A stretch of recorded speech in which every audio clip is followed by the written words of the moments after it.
Today, what you are going to watch is not just a painting, it's the depiction of ultimate union of Purush and Prakriti. This is my latest commission work in the intricate Patachitra form. In this long form video, I will show the challenging process of bringing this duality to life on this canvas. Also, we will dive deep into history of Patachitra and mythology behind this avatar.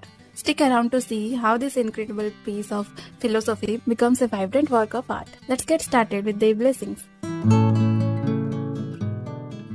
Starting में तो घंटों देखती रहती थी reference image को, क्योंकि उसमें बहुत सारे लाइंस, बहुत सारे प्रोपोर्शंस, बहुत सारे डिटेलिंग्स थे। समझ में नहीं आ रहा था कहाँ से शुरू करें, तो सोचा क्यों ना पट्टचित्र के बारे में थोड़ा और जान ले। इसलिए हमने इंडियन आर्ट एंड पेंटिंग का हिस्ट्री निकाला।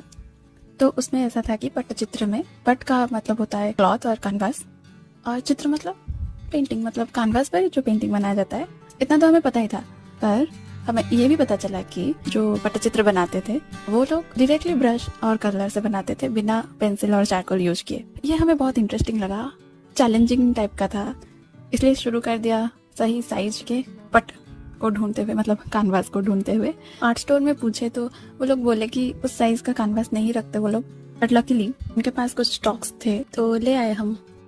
ट्रेडिशनली क्लॉथ पर एक पेस्ट लगाया जाता था जो कि चॉक पाउडर और टैमरिंड सीड ग्लू को मिक्स करके बनाया जाता था। हम यहाँ जेप्सो का यूज कर रहे हैं। Okay, our surface is ready. Natural colour तो नहीं, हम एक्रेलिक कलर का ही यूज करेंगे। अकॉर्डिंग टू आवर चैलेंज हमें डायरेक्ट ब्रश और पेंट से बनाना है। स्टार्टिंग में बहुत डर लग रहा था, आखिर है तो ये कमीशन वर्क ही ना, कहीं खराब ना हो जाए।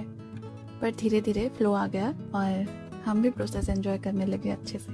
हम पेंसिल का यूज करते तो शायद थोड़ा टाइम बच जाता, पर अभी ऑथेंटिक लग रहा है ज़्यादा, है ना। तो इस पॉइंट पर हम बनाते जा रहे, पर जब त्रिशूल बना रहे थे तब रियलाइज हुआ कि हम सेंटर से थोड़ा ज़्यादा लेफ्ट की तरफ चले गए थे।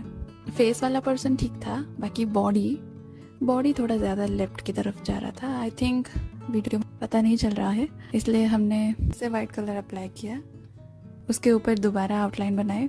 उसका वीडियो नहीं बनाया है। अब सारे आउटलाइंस बन गए हैं, इसलिए अभी हम बेस कलर अप्लाई करेंगे जिसके ऊपर सारे डिटेलिंग्स बनाए जाएंगे। तो इस पॉइंट तक हमें ये आइडिया नहीं था कि हम लॉन्ग वीडियो बनाएंगे इसके ऊपर, इसलिए सारे वीडियो वर्टिकल शूट कर दिए थे।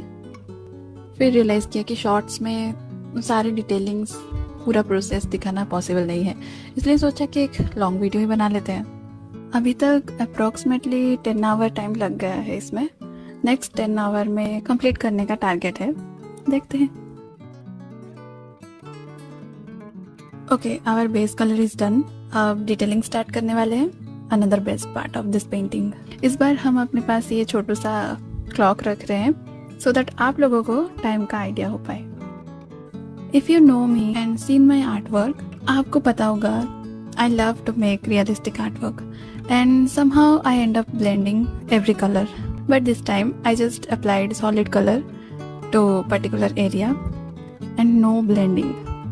I miss blending in this painting actually, but I also love this satisfying process of making those straight lines and curved lines. So now let's paint the core of our painting. जैसे कि आप लोगों को पता है ये अर्धनारीश्वर अवतार का पेंटिंग है। तो इसमें राइट हाफ में है जटाधारी शिव, हाथों में त्रिशूल लिए, गले में सर्प, जटा से निकलती हुई गंगा और सर पर है चंद्रमा, और लेफ्ट साइड में है माता पार्वती। पर इस अवतार की जरूरत क्यों पड़ी? जैसे कि हम सब जानते हैं हर अवतार के पीछे कोई ना कोई मतलब होता है, कोई ना कोई मैसेज होता है। अब स्टार्ट होती है स्टोरी टेलिंग टाइम। इस अवतार के पीछे 2 कहानी है। तो पहली कहानी ऐसी थी कि ब्रह्मा जी ने सृष्टि की रचना तो कर दी, पर उन्होंने पहले सिर्फ मेल बींग्स को बनाया था, इंसान हो या जानवर, उनका मेल फॉर्म ही बनाया था उन्होंने, और उनको आदेश दे दिया कि जाओ क्रिएशन करो, लाइफ कंटिन्यू करो। पर कुछ टाइम बाद उन्होंने रियलाइज किया कि उनकी सृष्टि तो आगे बढ़ ही नहीं रही, जितना था उतना ही है। इस प्रॉब्लम को रियलाइज करके उन्होंने शिव जी को ध्यान किया। तब शिव जी अपने एंड्रोगाइनस रूप में अर्धनारीश्वर अवतार में प्रकट हुए, और इस फॉर्म को देख के ब्रह्मा जी को रियलाइज हुआ उन्होंने फीमेल पार्ट तो ओमिट ही कर दिया है। फिर उन्होंने फीमेल बीइंग भी बनाए, देन लाइफ कंटिन्यू हुआ। तो इससे पता चलता है कि female part is equally important for sustaining of life. ये जो व्हाइट लाइंस हम ऐड कर रहे हैं ना, इनको हम स्टार्टिंग में स्किप करने वाले थे, पर अभी जब ऐड किया तो ये कितना उभर के आ रहा है ना, बिना गड़बड़ किए हम काम पूरा कर ही नहीं सकते। इस पॉइंट पर हमें इतना बुरा लग रहा था। नो नो, ये क्यों हुआ बताए? याद है स्टार्टिंग में बताए थे मेन फिगर लेफ्ट की तरफ जा रहा था तो व्हाइट कलर अप्लाई किया था, तो इसी पोर्शन में ज्यादा लेयर लग गया था व्हाइट का, जो कि बहुत पैची बन गया था और ऐसे लेयर होके निकल रहा था। जो पार्ट मिस हो गया था वो फिर से बना दिए।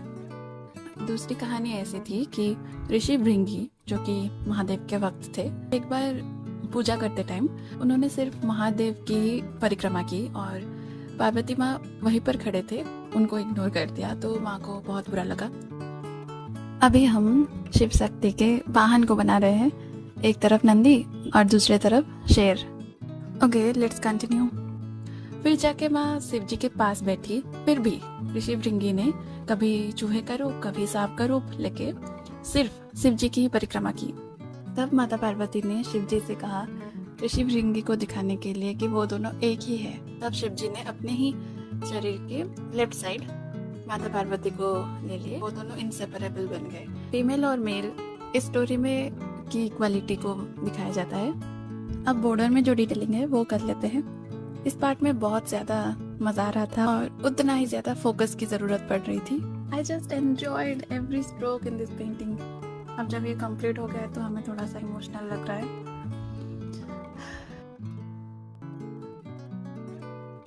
यहाँ पर मम्मा दे रही है फाइनल टच। उनके हाथ लगे बिना कोई पेंटिंग कंप्लीट हो ही नहीं सकता। ओके, हमारी पेंटिंग हो गई है कंप्लीट करीब 18-19 घंटों में, अप्रोक्सीमेटली 20 घंटे। Let's fix everything with the varnish। तो हम ये कह रहे थे कि अगर कहीं कुछ गलत बोल दिया हो इस अवतार के बारे में तो उसके लिए माफ करना। सो या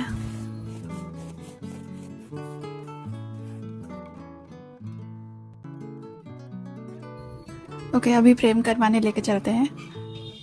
फ्रेम के साथ जब देखे ना, इसको नजर ही नहीं हट रही थी यार, इतना सुंदर लग रहा था। तो ये 20 घंटे की पेंटिंग और ये 8 मिनट का वीडियो आप सबको कैसा लगा कमेंट करके ज़रूर बताना। Thanks for watching.